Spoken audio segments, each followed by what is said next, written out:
In June 2025, the European Commission unveiled 13 new critical material projects, one of the most consequential emerging from Greenland, backed heavily by Canada. At the same moment, headlines across Reuters warned, Greenland pact signals tectonic shift in rare earth supply chains. For Washington, this was more than a headline. It was a direct blow. Rare earth minerals power everything from fighter jets to smartphones. For years, U.S. policy, fueled by Trump's tariffs and national security rhetoric, aimed to dominate this arena. But as Canada stepped into Greenland's icy mines, Trump's strategic dream began to fracture. What happens when your closest ally becomes your sharpest competitor? For decades, the US and Canada stood as pillars of cooperation in resource development. Their economies were interwoven, not just through trade agreements like NAFTA and later USMCA, but also through shared industrial supply chains. American defense contractors relied on Canadian aluminum and nickel. Canadian firms thrived on steady access to the US market. The partnership extended beyond raw economics. It was a symbol of North America's united front in an increasingly fragmented world. For a time, both sides spoke the same language: security through shared prosperity. Yet beneath that unity, quiet tremors emerged. The United States began to view rare earths, 17 obscure elements crucial to advanced electronics and military systems, as an arena of strategic control. China's dominance over global supply triggered alarm in Washington. Successive administrations, including Trump's, pursued aggressive policies, tariffs, subsidies, and pressure campaigns aimed at reshoring critical mineral production. Canada, meanwhile, saw opportunity in diversification. Its government began funding exploratory projects in remote regions, eyeing Greenland as a natural extension of its Arctic ambitions. The cracks widened when US policymakers framed rare earths as a zero-sum game. Instead of reinforcing bilateral collaboration, Washington increasingly treated Canada as a junior partner, or worse, as a competitor that might dilute America's leverage. Canadian officials bristled. Greenland's untapped reserves became a geopolitical prize, and Ottawa recognized the chance to lead, not follow. What began as whispers of divergence soon solidified into policy moves. Canada aligning more closely with Europe, the EU extending its hand to Greenland, and Washington watching its traditional ally drift. What was once a seamless partnership now carried the seeds of confrontation. The stage was set for a fracture that would redefine North America's role in the global resource race. Washington's obsession with rare earths stems from one fact: China dominates the market. By the late 2010s, Beijing controlled nearly 80% of supply, sparking panic in US defense circles. Donald Trump turned that fear into policy. Tariffs targeted metals and components linked to critical minerals, while speeches warned of a looming national security crisis. The Pentagon described rare earths as a single point of failure for American military power. Trump's answer was tariffs, subsidies, and unilateral deals. Billions in incentives poured into US mining projects in Nevada and California, while allies were expected to support Washington's priorities. Canada, long treated as a dependable partner, was cast less as an equal and more as an appendage of the US supply chain. Symbolism mattered too. In 2019, Trump floated the idea of buying Greenland, a move that drew ridicule but underscored American intent to dominate the Arctic's mineral future. Strategy papers openly described Greenland as the keystone to breaking China's grip. Yet, US execution faltered.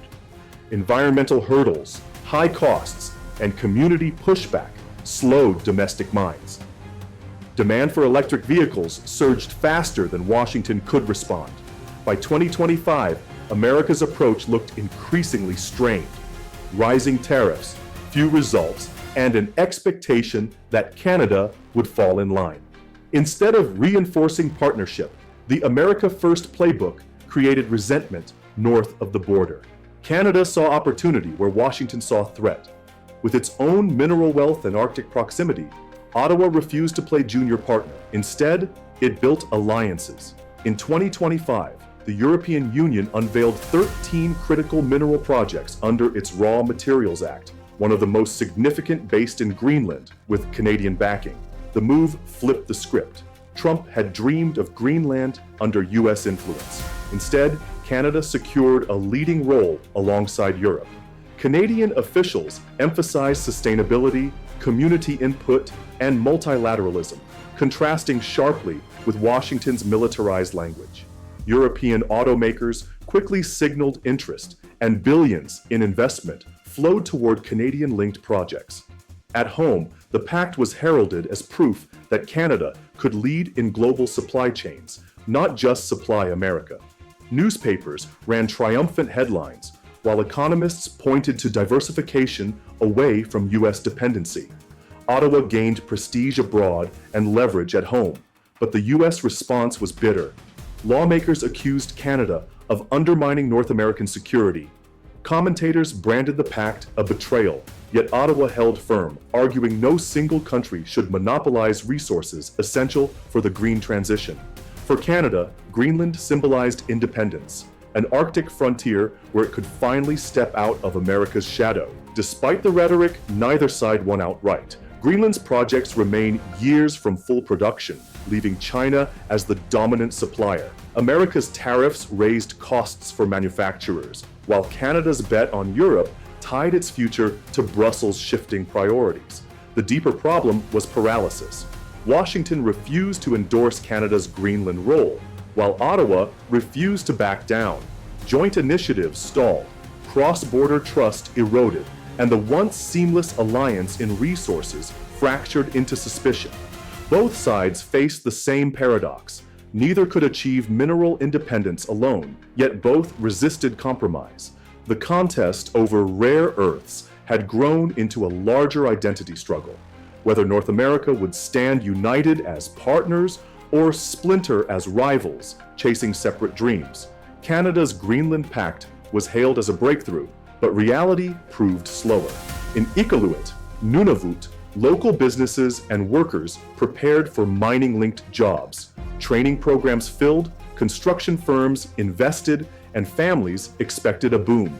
Yet environmental reviews and community consultations required by EU standards delayed progress for years. Jobs didn't arrive. Unemployment in Iqaluit stayed above 15%. Rising rents and food costs, driven by speculative optimism, left families struggling. Nationally, Ottawa poured billions into subsidies and exploration. Critics warned resources were being tied up in distant promises, while pressing needs, healthcare, housing, went underfunded. For many Canadians, the Greenland Pact symbolized ambition, but also costly delays with uncertain payoffs. In Detroit, US automakers like Ford and GM faced rising EV costs, with tariffs inflating imports and Canada's Greenland output bound for Europe. Battery and magnet supplies tightened. Analysts estimated EV production costs rose 12% in 2025, adding $1,500 to average car prices. Consumers balked, sales slipped, and unions feared layoffs. A Cleveland wind turbine startup collapsed under soaring mineral prices, cutting 150 jobs. Even the Pentagon reported delays in weapons upgrades due to magnet shortages. What was once framed as strategic strength now looked like self-inflicted pain. Washington's unilateralism had not only alienated its closest ally, but also backfired on its own economy, hurting both industry and households. The story of rare earths has become more than a contest over minerals. It now symbolizes the tension between two visions of North America, one rooted in unilateral dominance, the other in shared but diversified partnerships. Canada's Greenland Pact has given Ottawa and Brussels new leverage, while Washington clings to tariffs and nationalist rhetoric. Yet for all the maneuvering, neither side has secured true independence. China still dominates supply chains, global markets remain volatile, and ordinary citizens bear the cost of strategic missteps. North America stands at a crossroads. Will cooperation re-emerge, or will rivalry define the continent's future? In the race to shape tomorrow, will North America win together or fail together by going it alone? Are you American or Canadian? Share your story and perspective below.